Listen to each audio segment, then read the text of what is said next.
You have to be able to hit open shots. We talked about that. Which brings us to this point. What will your shot selection be? If I'm a point guard, what kind of shot should I be working on? Jump shot. Say it out loud.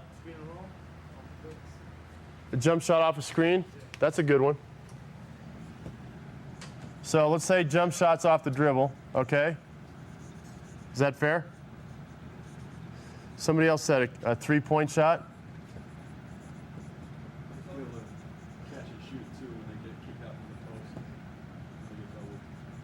How many people know how many different types of three-point shots there are? How many do you think? Three-point shot's a three-point shot, right?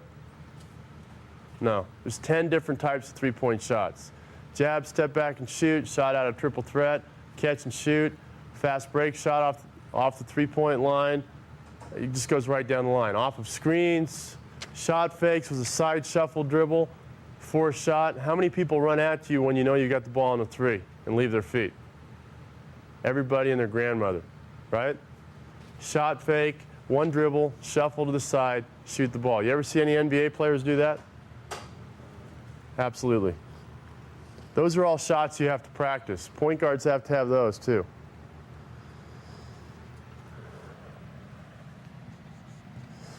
Now, point guards have to be able to shoot, if you're going to be a serious point guard, 80% plus from the free throw line. Why? You're going to get fouled not just when you're penetrating, but when? When it comes down to the end of the game, because you're the guy catching it in bounds usually, right? You've got to be able to do this. If you got a point guard that shoots 60%, then I can't wait to play your team. Because you add pressure to that situation, usually it varies.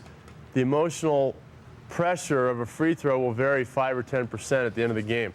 It's not a lot of pressure in the middle of a game. So to be able to shoot 80% means you know how to concentrate. It's critical for a point guard. It's invaluable if you're a point guard. Does anybody know what this is? Assist to turnover ratio? Well, let's debate that a little bit. Who said 2 to 1? Okay. 2 to 1 ratio means 2 turnovers for 1 assist? 2 assists for 1 turnover.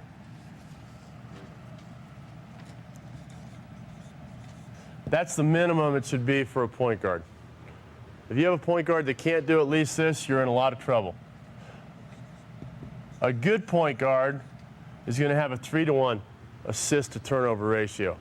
Means if they get 12 assists in a game, they're going to have 4 turnovers. It's still a lot of turnovers, but when you're dishing out 12 assists, you're accounting for 25 to 30 points. So coaches will live with that.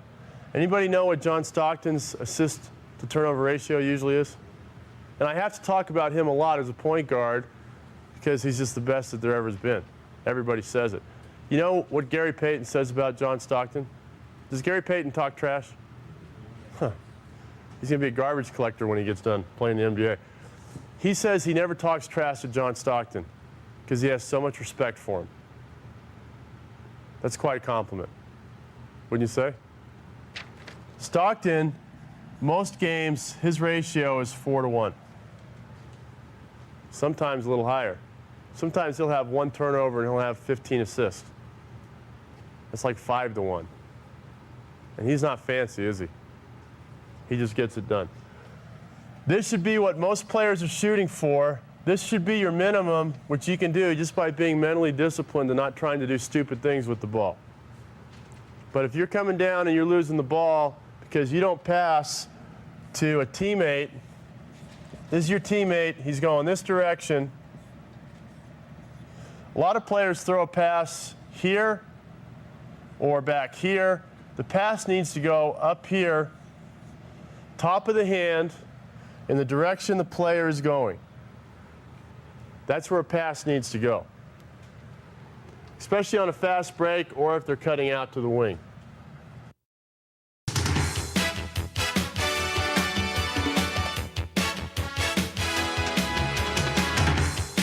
first part of that being never to allow the other team to get a transition layup. Their first job is to get back and not let people get behind them. After that, they've got to come up and pressure the ball up the court and not let the other team advance it quickly. Let's talk about defensive responsibilities. We talked about full court pressure already, correct? You have to be willing to apply full court pressure. Do you have to be in shape to do that? Sure.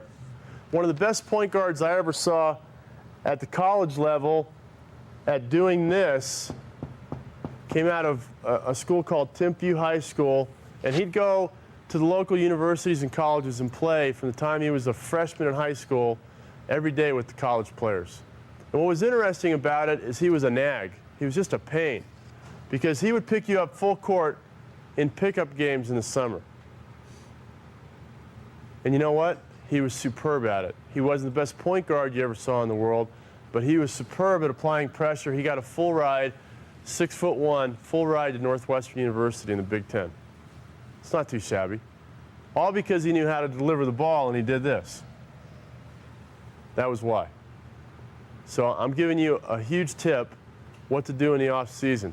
If you're serious about wanting to be a point guard, you can't afford to be tired. Get yourself in shape, pick people up full court, 2 arms lengths away, and always turn them to their bad ball handling side, right? Always do that. Most teams begin their offense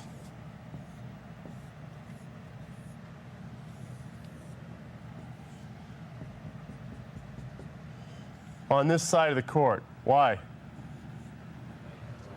Most point guards are right-handed.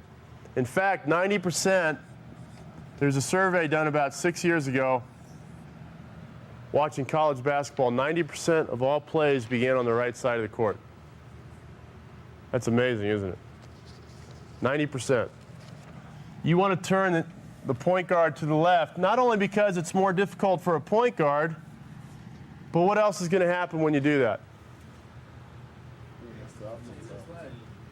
Has the team been used to practicing starting to play from the left side of the court? No, it throws the whole team off, not just the point guard. Does that make sense to you? If you're a point guard, you have to turn the ball to the opposite side. You have to talk on defense. Now, you're not the leader of the defense physically. You're not. The players in the post are the leaders of the defense physically. Why? Because they can see the whole court. Does that make sense? Your vision is limited to what's here, but you are the leader of the defense emotionally. How do you lead emotionally? You talk and get your teammates pumped up. Come on, let's play defense. Let's box out this time. Let's get the break going. You understand? Let's put some pressure on. Let's deny the ball. Can anybody do that? Sure.